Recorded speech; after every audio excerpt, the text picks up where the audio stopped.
نفس جو ہے وہ یونٹی یا ہارمونی باڈی اور سول کے درمیان، یہ جو ہارمونی ہے، یہ جو بانڈ ہے، یہ جو رشتہ ہے، یہ رشتہ فانی ہے، اس کو موت ہے۔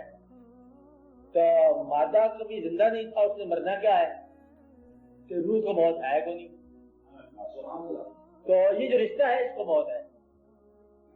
اب آپ سمجھے، وہ تو پہلے مردہ ہے، تو اس کو موت کرنے کی کیا ضرورت ہے جی؟ مردہ مر جائے گا، کبھی مردہ نہیں مرا؟ ہاں، مردہ تو مرتا نہیں ہے، تو روح جو ہے وہ زندہ ہے، تو لہٰذا اس کو تو موت کا کوئی نہیں سکتا۔ تو کون سی چیز ہے جس کو موت ہے؟ وہ اس رشتے کا نام ہے کہ یہ رشتہ جو ہے باڈی اور سول کا، یہ ختم ہو جائے گا۔ یعنی کہ مین رشتے کا نام ہے، as a man, as a human being. اب آپ کو غور کرو کہ آپ لوگوں کو نفس واحد سے پیدا کیا گیا، ایک انسان سے، وہاں کیا ہے؟ انسان۔ تو کل نفس ذائقۃ الموت، جہاں تک سارے انسان ہیں جو انسانی پیکر میں ہیں، باڈی اور سول کا کمبینیشن ہے، اس نے ایک دفعہ موت کو چکھنا ضرور ہے۔ یعنی کہ یہ جو یونٹی ہے یہ ٹوٹے گی ضرور، یہ عارضی ہے۔ پرماننٹ ہے سول اور پرماننٹ ہے مادہ۔ مادہ انڈسٹرکٹیبلٹی ہے اس کی، کہ جسم آیا مٹی سے آیا، اسے مٹی میں واپس چلا جانا ہے، اور یہ لا مکان کا مسافر ہے، وہ اس نے لا مکان کو واپس چلا جانا ہے۔ اس کی مثال عام طور پر یوں دیتے ہیں لوگ کہ ایک اگر کوئی تیز رفتار اڑنے والا پرندہ اگر سے شاہی کہہ دیا جائے، اس نے کوئی چیز دیکھی زمین پر چلتی پھرتی، یا کوئی ایسا محسوس ہوا، آیا جھٹکا مارا، اٹھایا چیز کو اڑا کے لے گیا، اور وہ چیز اس نے دیکھا کہ مری ہوئی چیز ہے، اس نے وہاں سے پھینک دیا، وہ چیز واپس گر گئی۔ اب جتنا عرصہ وہ مری ہوئی چیز اس کے پنجے میں تھی، اڑتی رہی تھی، اور جب اس نے پنجہ چھوڑ دیا تو وہ مردہ میں جا ملا۔ تو جب تک روح آپ کی ہے اس مادے کو چلانے والی، اور اس گھوڑے کی سوار کو چلا رہی ہے، اور سوار نے چھوڑ دیا گھوڑا، تو گھوڑا لکڑی کا ہے، خالی مر جائے گا۔ اس لیے یہ کمبینیشن تو یہی ختم ہو جانا ہے۔ اور جب کبھی آپ سے سوال پوچھا جائے گا کہ بتاؤ تم نے کیا دنیا میں کھایا پیا ہے، تو یہ کمبینیشن ضروری ہے، پھر یہ ہو جانا۔ دوبارہ زندگی کا مطلب یہ ہے کہ روح تو مری نہیں ہے، تو زندہ کس نے ہونا ہے؟ چودائی بات غور کر رہے ہیں آپ؟ تو روح تو مرنا نہیں ہے، تو زندہ کیسے ہونا ہے؟ وہ تو آلریڈی ایگزسٹ کر رہی ہے۔ تو روح نے جس طرح ایک بار مٹی کا پیکر استعمال کر کے انسان بنی، دوبارہ بھی پیکر استعمال کر لے گی۔ تو آپ اس فارم میں آئیں گے، اس کیفیت میں آئیں گے، کیونکہ کسی انسان سے جب تک وہ دانا ہے، دانا غلطی کرے تو اس کی دانائی کے درمیان میں سوال ہو سکتا ہے۔ یہ بات ہے جی، مطلب آپ اب بوڑھے ہو گئے ہو، اب بچپن کے اندر جو آپ نے کوئی کام کیا اس کا آپ سوال نہیں کر سکتے کہ تم نے کیوں کھلونا توڑا تھا جب تو بچہ تھا، گھر سے بھاگا کیوں تھا؟ یہ بات ہے، کہ بچہ تھا میں کہاں بھاگا تھا، مطلب بچہ ہی تھا، بچہ ختم ہو گیا۔ تو اب آپ سے سوال نہیں کر سکتے بچپن کے بارے میں، کیونکہ اب آپ بچپن نہیں ہیں۔ تو آپ سے جس عمر میں کوئی آپ سے غلطی یا نیکی سرزد ہو گئی ہے، اسی عمر میں سوال ہوگا نا۔ کیا سمجھے آپ بات؟ آپ کے اعمال کی بعض اس وقت ہوگی جب آپ کو اعمال کی کیفیات عطا کی جائے، یعنی کہ جب آپ سے پوچھا جائے گا کہ تم نے وہ نیکی کیوں کی ہے، تو پھر آپ کو وہی حالت عطا کی جائے گی نا۔ اللہ کے نے یہ ارشاد فرمایا کہ آپ کو دوبارہ اسی جامع میں، اسی حالت میں آپ پیش کیا جائے گا اللہ کے سامنے، تاکہ آپ جواب دہ ہو۔ بچپن کے اعمال بچپن کے اندر، اللہ کو یہ کرنا بڑا آسان ہے، یعنی کہ آپ سے بچپن کے بارے پوچھا جائے گا تو آپ کو بچپن دے کے پوچھا جائے گا، جوانی کے بارے پوچھا جائے گا تو جوانی دے کے پوچھا جائے گا، کیونکہ پہلے جوانی دے کے آپ سے عمل ہوا ہے وہ۔ اب اللہ کریم کا یہ حکم ہے کہ میں نے ایک بار جوانی دیا، دوبارہ جوانی دے کے پوچھ لوں گا۔ بوڑھے آدمی سے جوانی کے اعمال نہیں پوچھ سکتے، کہتے جی مٹی پاؤ کون آدمی تھا جوان تھا، جوانی کا عمل بوڑھے سے پوچھا جائے، اور پہلے بندے میں تو نے اتنا کھایا پیو کیوں تھا، کہتے پہلے بدل کھانے پینے کا ذکر کہاں سے کر رہے ہو آپ؟ یہ بات ہے، اس لیے جوانی کی حالت سے جوانی کا سوال ہوگا، اور بڑھاپے کی حالت میں بڑھاپے کا سوال ہوگا۔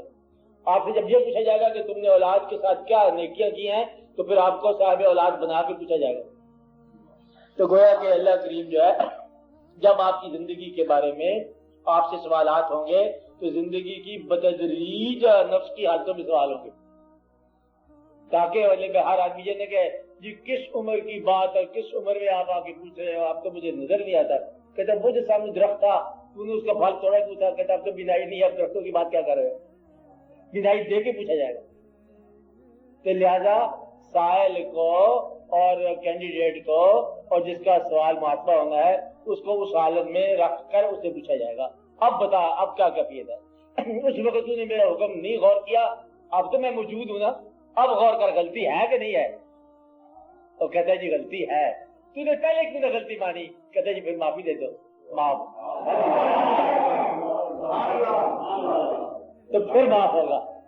اللہ کریم جو ہے نا یوں چھوڑے گا نہیں، یعنی کہ ریئلائز ضرور کروائے گا.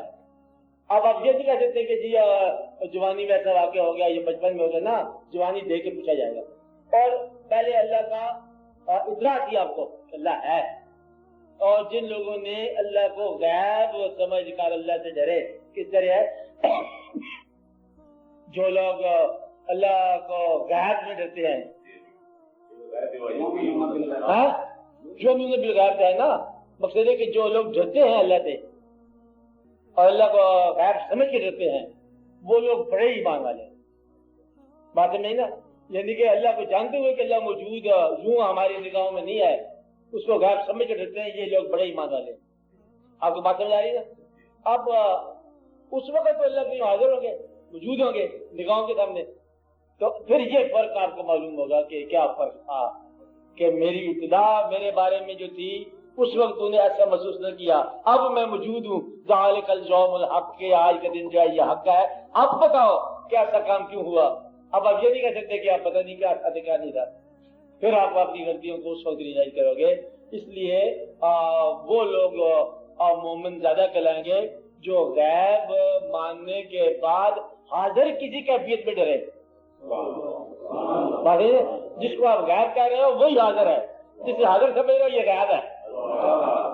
بات ہی نہیں کہ اللہ کو آپ غیب سمجھ رہے ہو، حقیقت میں وہی حاضر ہے، اور جس چیز کو آپ حاضر سمجھ رہے ہو اس سے غائب ہو جانا ہے، کیونکہ یہ پانی ہے اور وہ باقی ہے.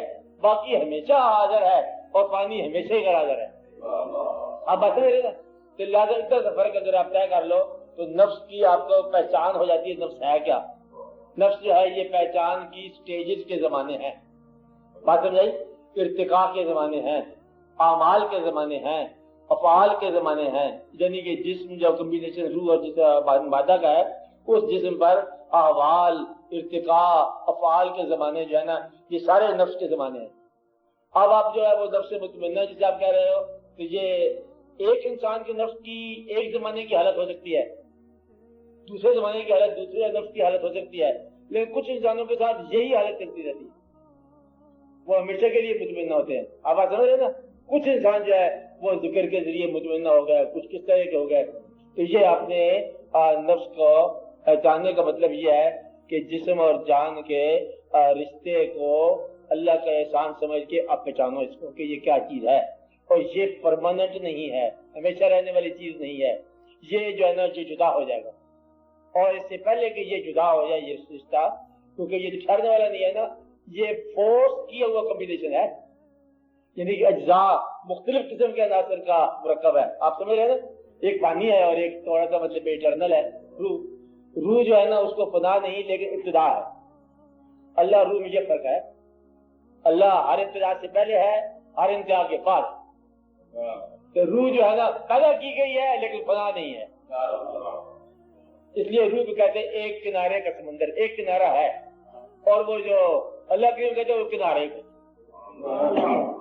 ہر طرف سے بدلے بلا محدود ہے. بات آپ بات سمجھ رہے نا؟ اس لیے روح جو ہے یہ مخلوق ہے لیکن ایٹرنل ہے، ہمیشہ رہنے والی ہے. تو آپ کی روحیں جو ہے نا ایسا سچ بدلے پہ قائم رہیں گی اور اپنے جسم کا دوبارہ لبادہ کا انتظار کریں گی، اور وہ پھر واپس آئے گا تو پھر اس کے بعد سوال جواب کرتا ہے. اس لیے نفس کو بچانے کا طریقہ یہ ہے کہ نفس نے اللہ کریم کے احکامات کو کس طور پر مانا اور کس طور پر کافی، کیونکہ ماننے کی عمر آپ کی یہی زندگی ہے، زندگی کے بعد تو ماننا نہیں ہے نا. جس طرح بوڑھا آدمی بچپن کی بات نہیں مان سکتا، اور بچہ جو ہے یہ جوانی کی کیفیت نہیں مان سکتا کہ بچے کا کہا جائے حکم ہے اللہ کریم کا کہ نکاح ہونا چاہیے، بچے کا نکاح کیا ہونا چاہیے. اس لیے یہ بچے کے احکامات بچے کے ساتھ، جوانی کے احکامات جوانی کے ساتھ، بڑھاپے کے احکامات بڑھاپے کے ساتھ، مرنے والے کے احکامات مرنے والے کے ساتھ، یہ نفس کی سٹیجز ہیں. پھر نفس کے جیسے درجات آپ نے رکھے ہوئے ہیں، ایک کیفیت، ایک اور کیفیت، ایک اور کیفیت، ایک اور کیفیت. وہ چاروں کیفیات جو ہے نفس کے درجے ایک انسان میں بدل جا سکتے ہیں، یا ایک انسان میں کسی ایک صفت کے ساتھ وہ قائم ہو جائے. اس کو پہچاننا ہے، اور اس کے اندر آپ نے پہچاننا مکمل طور پر کہ اللہ کریم نے کیا ارشاد فرمایا ہے. اور اس کو پہچاننے کا طریقہ جو ہے نا کہ وہ اپنے آپ کو پہچاننا، ذکر کے ذریعے پہچاننا، حکم کی اطاعت کے ذریعے پہچاننا، کسی اور کے کہنے پر پہچاننا، اپنے علاوہ پہلے دنیا کو مشاہدہ کر کے پہچاننا، پھر اپنا مشاہدہ کر کے پہچاننا، اور مر کے پہچاننا، زندگی کے ذریعے پہچاننا. تو جن انسانوں کو زندگی میں ہی موت سے آشنائی ہو گئی ان کی پہچان در جلدی کھل جاتی ہے. اور موت کے ساتھ کیفیت کا مطلب یہ ہے کہ جو کچھ موجود ہے سارا کا سارا سپرد کیا کہ اللہ میاں بے پاس ہو کے ہم سے پھینک دیے سارا سامان. اب جب دوبارہ شعور ملے گا، شعور کے زمانے میں ہے نا، کیونکہ بچپن تو اپنے سسٹم کے لحاظ سے ترک ہوا، تم نے ترک نہیں کیا، ایوولوشن کے ساتھ ترک ہوا. جوانی اپنے ارتقاء کے حساب سے ترک ہو گئی، آپ کو پتہ نہیں چلا کہ بچپن کے بعد ہی بڑھاپا آ کے جوانی تھا کہ نہیں تھا. مطلب یہ درجات جو ہے نا ایوولوشن کے ساتھ ختم ہوتے ہیں، اور زندگی جو ہے نا وہ موت کے ساتھ ختم ہو جاتی ہے. لیکن اگر اس کو سمجھنا ہو تو پھر آپ اپنی بھرپور زندگی کے اندر اس سے ہٹ کے مطلب پہچانو. اب بھرپور زندگی میں اس سے ہٹنا جو ہے نا یہ ہے اصل میراث، کہ اس سے کیسے ہٹا جائے تاکہ زندگی بھرپور ہو. تو جب ہم آپ کو پہلے کہتے ہیں کہ دیکھو ایسا کام نہ اس میں انوالو ہو کسی کام میں، حتیٰ کہ وہ اس میں انوالو ہونے سے پھر ہاتھ جل جاتے ہیں آپ سے. پھر کہتے ہیں اب نہیں، اس سے پہلے کہ کوئی شاک لگے بجلی کا آپ اس کو ہاتھ نہ لگاؤ، تجربہ نہ کرو. تو یہ ہے مطلب اتناؤں کے ساتھ بات ہوتی ہے کہ وہ مرنے سے پہلے مر گئے. جب مرنے سے پہلے مر گیا تو پھر ایک اور شعور ان کو حاصل ہوا. وہ شعور جو ہے نا وہ عرفان نفس کہلاتا ہے. اس بات سمجھ نا کہ مرنے سے پہلے مر گئے، یعنی کہ اپنی کیفیات سے علیحدہ ہو گئے اور اپنے آپ کو اس کے محتاط کر دیا. اور پھر جب ایک نیا شعور حاصل ہوا نا اسے آپ کہیں گے عرفان. مقصد یہ ہے کہ ہم ہر آدمی جو ہے وہ اللہ کریم کی تابعداری میں ہے. تابعداری میں اس طرح ہے کہ کوئی انسان گھوڑا نہیں بن سکتا. اب انسان ہونے کی مہر لگا دی اللہ کریم نے کہ ہم انسان ہی رہیں گے، تابعداری تو ہوگی نا.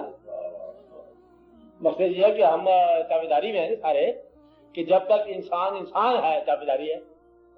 کیسے بات سمجھا رہی ہے کہ کوئی آدمی اپنی قد سے باہر نہیں نکل سکتا، تابعداری میں ہے. کوئی آدمی نیند ترک نہیں کر سکتا، آپ سمجھے نا بات کہ یہ تابعداری میں ہے. کوئی انسان جو ہے وہ بچوں کی محبت سے گریز نہیں کر سکتا، تابعداری ہے. اور جس طرح بھی مطلب آپ کی صفات ہے کیفیات ہے یہ تابعداری ہے.